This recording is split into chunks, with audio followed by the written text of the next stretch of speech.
बिस्मिल्लाहिर्रहमानिर्रहीम। अस्सलाम वालेकुम व्यूअर्स। आज मैं बनाने लगी हूँ चिकन वाइट कौरमा।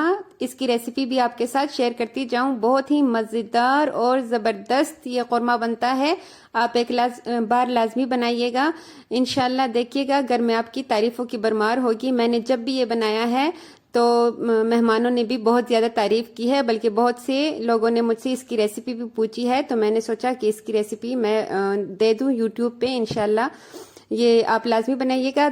यहाँ पे मैंने लिया है ऑयल 2 बड़े चम्मच और 2 ही अदद के मैंने प्याज लिए हैं। उनको हमने गोल्डन फ्राई करना है।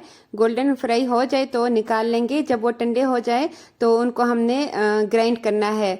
यहाँ पे मैंने ब्लेंडर में वो प्याज डाला है जो हमने फ्राई किया है, और साथ ही मैंने काजू, बादाम, सब्ज मिर्चे और पुदीना लिया है। काजू बादाम अपने हिसाब से ले सकते हैं, बस मैंने 10 अदद बादाम लिए हैं और ऐसे ही मैंने काजू लिया है। मिर्ची भी आप अपने हिसाब से कम ज्यादा कर सकते हैं। साथ अदरक और लहसुन भी डाला है।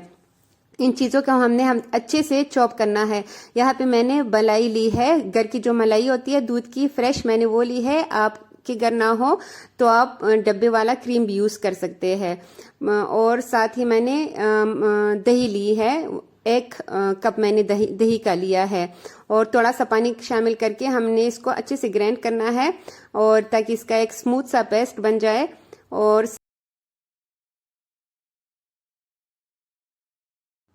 यहाँ पे मेरे पास मुर्गी है 1.5 किलो, तो उसी ऑयल को थोड़ा सा गरम करके हमने वही मुर्गी डालनी है, और इसको अच्छे से 3 से 4 मिनट तक के लिए हमने फ्राई करना है।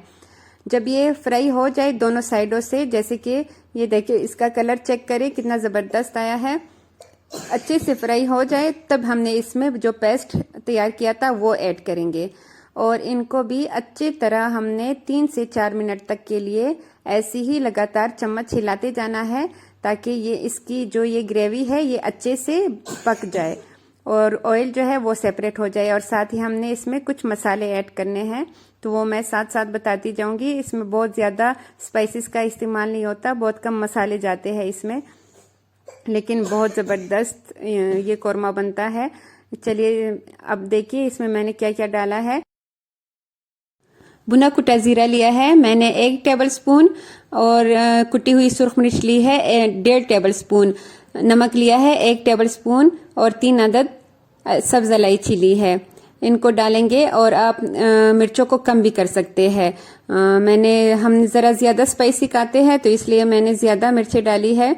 और साथ ही ये भी याद रखिए कि जो हमने ग्रेवी तैयार की थी, जो हमने ग्राइंड की थी सॉरी, तो उसमें भी ना हमने सब्ज मिर्ची डाली है, तो इसलिए आप मिर्चों को कम भी कर सकते हैं। और इसको ढक्कन रख के हमने 8 से 10 मिनट तक के लिए लो मीडियम फ्लेम पे रखना है। और ये देखिए अब गोश्त माशाल्लाह सही गल चुका है।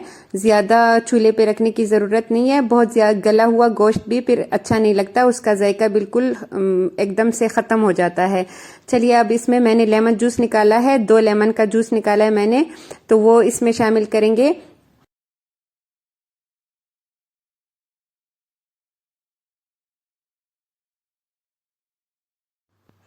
और बिल्कुल लास्ट में हमने 1 टेबल स्पून जो है कसूरी मेथी का डालना है। ये याद रखिए कि कसूरी मेथी हमेशा लास्ट में ही डालना चाहिए, जब हमने चूल्हा बंद करना हो 2 से 3 मिनट पहले। और साथ ही मैंने इसको कोयले की स्मोक देनी है, तो कोयले को दूसरे साइड पे मैंने रेडी कर लिया है। और इसके ऊपर किसी भी शीशा का बाउल रख ले छोटा सा, उसके अंदर हम कोयला रखेंगे और साथ ही थोड़ा सा ऑयल का डालेंगे। ये इतने मज़े का ये कौरमा बनता है, बहुत ज़बरदस्त। आप भी लाजमी बनाइएगा और मुझे अपनी दुआओं में याद रखिए। बस ये देखिए हमारा कौरमा रेडी है, और इसके साथ ही मुझे दीजिए इजाज़त। अल्लाह हाफ़िज़। जहाँ रहे खुश रहे, आबाद रहे।